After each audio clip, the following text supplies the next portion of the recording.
තුසිත officially. බුදුන් තුන් වරක් මැඩි මේ ලංකදීපයේ සමහරක් ඉන්නවා වෙස්ගෙන සාසනේ පිලේ බුදු බණ වෙනුවට වැඩි බණ දෙසලා කුණුහර පන්දාලා මික්සුනාමනේ ගිහියොත් දැහැත් මුදුන් දී කියන්නේ දෙවරක් සාදු රූපේත් ලස්සන බලලාකට හදා ටිකක් ආතල් හින්දා කුණු හරපත් කියලා දෙන හින්දද මන්දා අපේ එවුන් සල්ලිත් ගෙවලා ගෙන්වා ගන්නේ නිවසට කැන්දා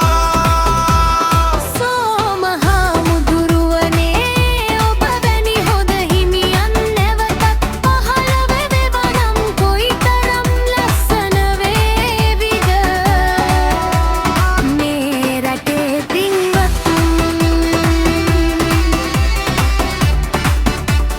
මේ රටේ පින්වතුන්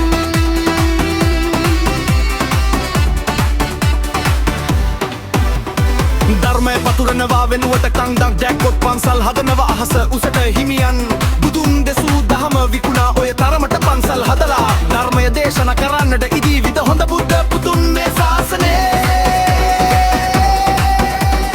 ජීවරයට වහන් වෙලා බුදුන් දෙසූ දහම විනාශ කරන්න එපා සල්ලි වලට ලොල් වෙලා ආගම විකුණන් කන්නපා දහම දමුවා වෙලා පරිසරය විනාශ කරන්න එපා තුසිත ඔෆිෂියලි.